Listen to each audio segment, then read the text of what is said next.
ദീപക് നന്നായി പാടുകയും ചെയ്യുമെന്ന് അറിയാം, എപ്പോഴും പാട്ടിനൊപ്പവും കാണാറുണ്ട്. അപ്പോൾ എങ്ങനെയാ രണ്ടുപേരി ആ എമ്പുരാനെ എന്ന് പറയുന്ന സോങ്, അതിപ്പോൾ ഇൻസ്റ്റഗ്രാം തുറന്നാൽ, ഫേസ്ബുക്ക് തുറന്നാൽ, വാട്സപ്പ് സ്റ്റാറ്റസ് ഇത് മാത്രമേ ഉള്ളൂ. അപ്പോൾ ഈ ഒരു ദിവസം മാത്രമല്ല, ഇതിങ്ങനെ ദിവസങ്ങളോളം നീണ്ടു നിൽക്കാനുള്ള സാധ്യത കാണുന്നുണ്ട്.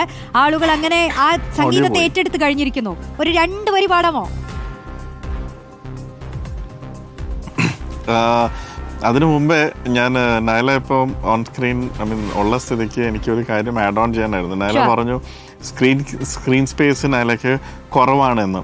പക്ഷേ നയലയുടെ കഥാപാത്രത്തിൻ്റെ ഒരു പ്രത്യേകത ഞാൻ ശ്രദ്ധിച്ചത്, ഇതിൽ ഏറ്റവും വലിയ ട്വിസ്റ്റുകൾ വരുന്ന സമയത്ത് NPTVയുടെ റിപ്പോർട്ട് അവിടെ ഇരുന്ന് അത് റിയാക്ഷൻ കാണിക്കുന്നുണ്ട്. അപ്പോൾ ഒരു പക്ഷേ ആ ഒരു സിറ്റുവേഷൻ നടക്കുന്നത് അതിനെ കുറച്ചും കൂടെ എക്സാജറേറ്റ് ചെയ്യുന്നത് നയല നോക്കി വാവ് എന്ന് പറയുമ്പം കാണുന്ന പ്രേക്ഷകർക്ക് കൂടുതൽ വാവ് തോന്നുകയാണ് ആ ഒരു സിറ്റുവേഷൻ കാണുമ്പം. അപ്പോൾ അത് കുറച്ചാണെങ്കിലും എല്ലാ സീക്വൻസസിലും നയലയുടെ ആ ഒരു ഇമ്പാക്റ്റ് ക്രിയേറ്റ് ചെയ്യുന്ന ഓൺ ദി ഓഡിയൻസസ്.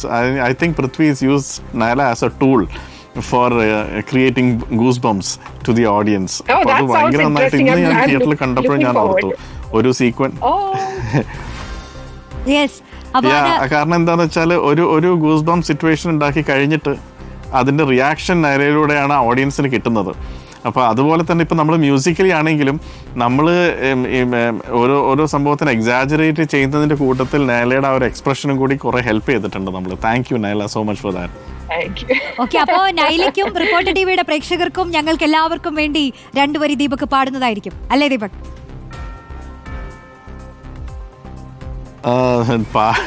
പാട്ട് എല്ലാവർക്കും അറിയില്ല, ഞാനൊരു പാട്ടുകാരനല്ല. എന്നാലും ഞാൻ ഈ എംപുരാനെ എന്നുള്ളൊരു പാട്ട്, ആക്ച്വലി ഇതിൻ്റെ ഒരു സംഭവം ഞാൻ പറയാം. ഇത് കഴിഞ്ഞ പടത്തിൽ ലൂസിഫറിൻ്റെ ലാസ്റ്റ് സോങ് ആയിട്ട്, അതായത് എൻ ടൈറ്റിൽസിൽ വന്ന പാട്ടായിരുന്നു എംപുരാനെ.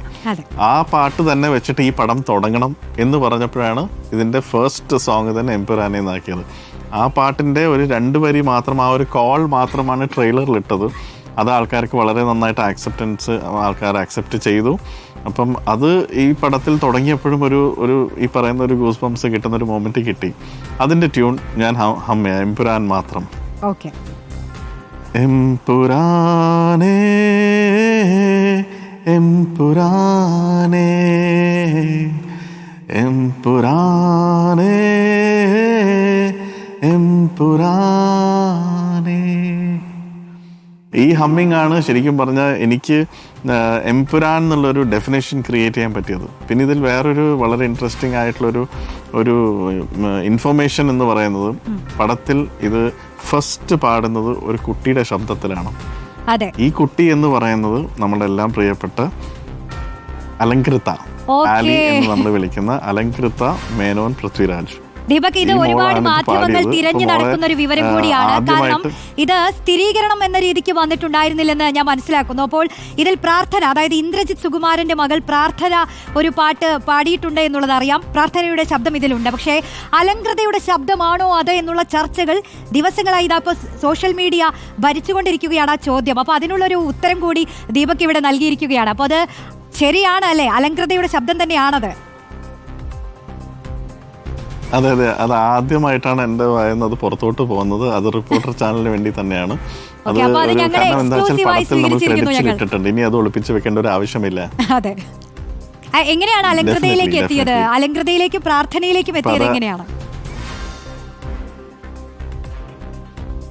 ആക്ച്വലി പ്രാർത്ഥനയിലേക്ക് എത്തുന്നത് ഇതൊരു ഇംഗ്ലീഷ് സോങ് ആയിട്ട് ഫസ്റ്റ് വേണമെന്ന് തീരുമാനിച്ചു.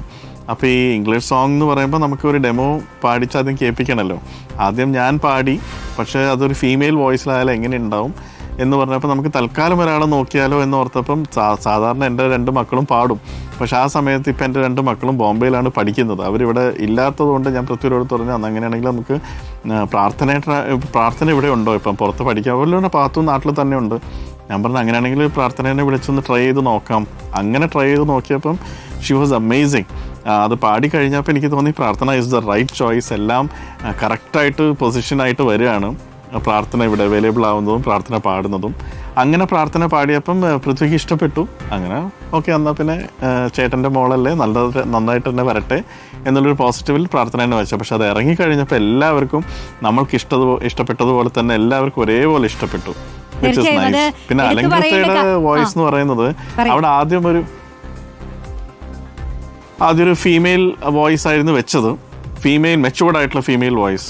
പക്ഷെ ഓൺ സ്ക്രീൻ ആ സമയത്ത് ഒരു കുട്ടിയുടെ ഒരു കരച്ചിലാണ് കാണിക്കുന്നത്. അപ്പോൾ പൃഥ്വി പറഞ്ഞു കുട്ടിയുടെ കരച്ചിലായ സ്ഥിതിക്ക് ഒരു കുട്ടിയുടെ വോയിസ് വെച്ചാൽ എങ്ങനെയുണ്ടാവും, കാരണം അത് കഴിഞ്ഞിട്ട് സിംഹം ശബ്ദം പോലെയാണ് ആനന്ദ് ശ്രീരാജിൻ്റെ ശബ്ദം വരുന്നത്.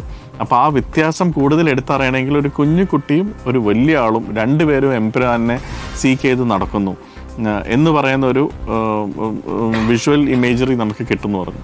അപ്പോൾ അങ്ങനെയാണെങ്കിൽ ചെറിയ കുട്ടി എന്ന് പറയുമ്പം ഞാൻ ചോദിച്ചു എത്ര വയസ്സുള്ള കുട്ടി, പറഞ്ഞ ഒരു 8-10 വയസ്സ്. അപ്പോൾ അത് പറഞ്ഞുകൊണ്ടിരിക്കുമ്പോൾ പൃഥ്വി ഓർത്ത് 8-10 എന്ന് പറഞ്ഞാൽ എൻ്റെ വീട്ടിലുണ്ടല്ലോ ഒരെണ്ണം, അത് നമുക്ക് നോക്കിയാലോ എന്ന് പറഞ്ഞു. അപ്പോൾ ഞാൻ പറഞ്ഞു ഓക്കെ. പൃഥ്വി പറഞ്ഞ് എടുത്തു നോക്ക്, ഇംഗ്ലീഷ് പാട്ടൊക്കെയാണ് ഫുൾ ടൈം കേൾക്കുന്നത്, ഇനി എംപുരാനേന്ന് പാടി വരുമ്പോൾ എങ്ങനെ ഉണ്ടാവുമെന്ന് അറിഞ്ഞൂടാന്ന് പറഞ്ഞു. പക്ഷെ ഐ വാസ് സോ സർപ്രൈസ്ഡ്. സ്റ്റുഡിയോയിൽ വന്ന് ഇമോഷൻസ് ഉൾപ്പെടെ ആ മോക്ക് ഒറ്റ പ്രാവശ്യം പറഞ്ഞേ ഉള്ളൂ. ഞാനതന്ന് മോളുടെ അടുത്തും പറഞ്ഞിരുന്നു. ഒറ്റ പ്രാവശ്യം പറയുമ്പോഴേക്ക് പൃഥ്വി ഡയലോഗ് പഠിക്കുന്ന പോലെയാണ്, ഒരു പേജ് ഡയലോഗൊക്കെ ഒറ്റയടിക്ക് പഠിക്കുന്നത് കേട്ടിട്ടുണ്ട്. പിന്നെ ആ അച്ഛൻ്റെ മോളായതുകൊണ്ടായിരിക്കാം ഒറ്റയടിക്ക് ഇമോഷനും കിട്ടി, പാട്ടും പഠിച്ചു. വിതിൻ അറൌണ്ട് 5 minutes അത് പാടിക്കഴിഞ്ഞു. ഒരു 2 ടേക്ക് എടുക്കുമ്പോഴേക്ക് that's it, she was in. Okay Deepak, എന്തായാലും സന്തോഷം. ദീപക് കൊച്ചിയിൽ നിന്നാണല്ലോ അല്ലേ ഷോ കണ്ടത് ഇന്ന്? ആരാധകരുടെ ഒരു ഓളം കിട്ടിയോ? അതെ അതെ അതെ, കൊച്ചി. ഓക്കെ. ഞാനത് ആ ഓളം കാണാൻ വേണ്ടിയിട്ട് തന്നെ കൊച്ചിയിലെ കവിതാ തിയേറ്ററിൽ ഫാൻ ഷോ തന്നെ കണ്ടു. ഓ, മോഹൻലാലിനൊപ്പം? ആ, ലാലേട്ടൻ്റെ ഒപ്പം എല്ലാവരും ഉള്ള ആ ഷോയിൽ തന്നെ ഞാനും പോയിരുന്നു.